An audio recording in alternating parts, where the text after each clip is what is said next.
tell that was marvelous.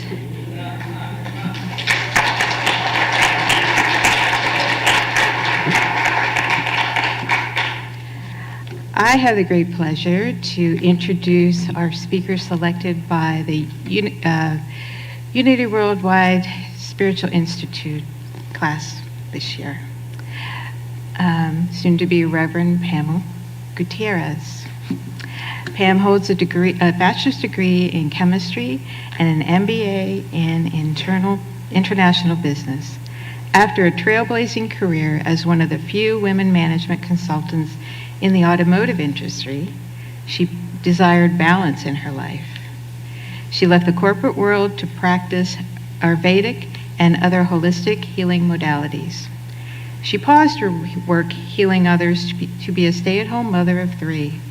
Her husband found Unity Church for Creative Living when they were looking for a spiritual home for their family in Jacksonville, Florida.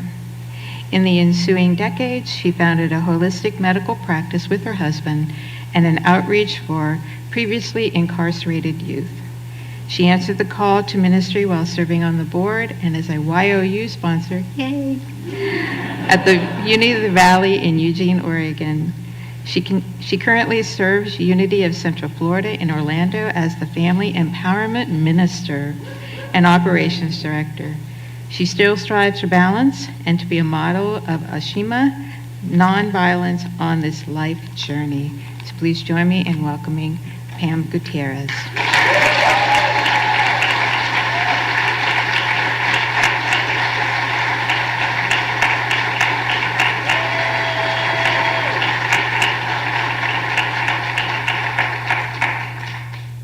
Wow, I had to take a minute and look out and see you all in 3 dimensions.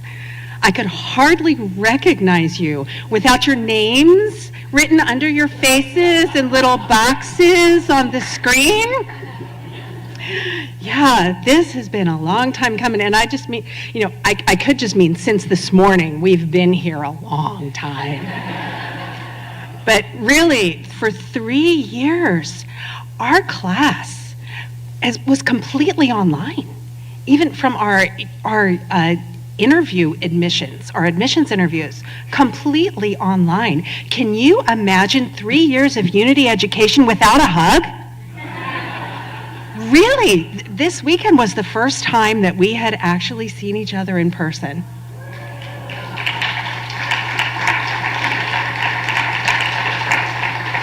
So my heart is just full to be in this room with you all. And as I said, so we were all on the internet, and this had to be our divine comfort. Comfort in the infinite God in whom we live and move and have our being manifested as the internet.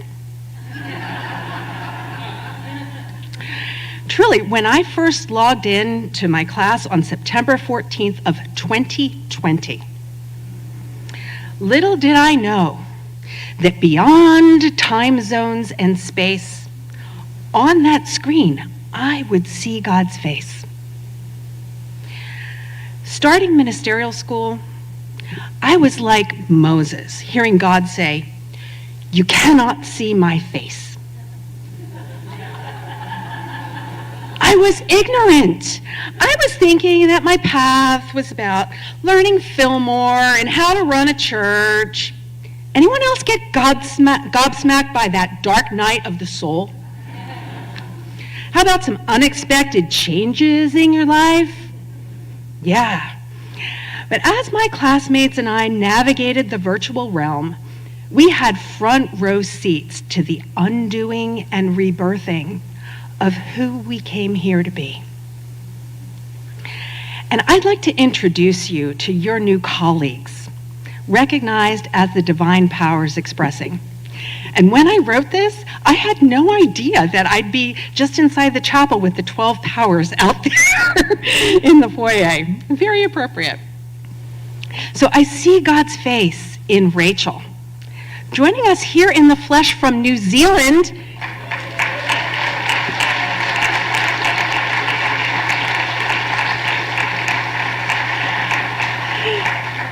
she manifests the power of faith. She trailblazed so many aspects of her life, from being the first female sergeant in the Australian Army to pioneering a hybrid program with UWSI and the International School. She is unique and fearless. I see God's face in Thomas. He's engaged the power of life, the power to make whole. In his home church on Vancouver Island, he led the merger of 3 unity communities, and then they had a fire. And he managed the aftermath of that. He's like the phoenix, bringing new life. I see God's face in Stacy. She's our connector. Embodying the power of understanding is about looking deeply at all the pieces and making the right connections. Stacy does it effortlessly as she runs the spirit groups at Unity of Houston. And I see God's face in Katrina, embodying imagination. Her hometown of New Orleans is a great place to express it. She's an artist and a healer, and she's shared her gift of music at every opportunity we've had to enjoy it. And I see God's face in Glory. Yes, you can see Glory attracts love.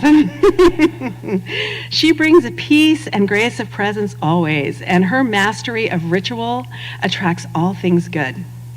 And she shines her light in the state that I also now call home, Florida. But I also want to give a little love to my Northwest people, because I started in Oregon. And if you can't tell, God's face demonstrates in me as zeal. As I bring passion and enthusiasm that you can feel, especially in my hugs. So now you may be thinking, oh, it's sad that you didn't have time together at the village during your training. Now, in some ways, we may be closer than previous classes. Because from the moment that we logged in, we left behind the cares of the day. And we were fully present in love, from the opening prayer until the last air kiss as we clicked the leave button. Our hearts are not limited by space or time. This connection, this vast oneness, is the root of unity. Truly, beyond time and space, on the screen, I was seeing God's face. And in becoming who I came here to be, I understand Jesus' words in John chapter 14.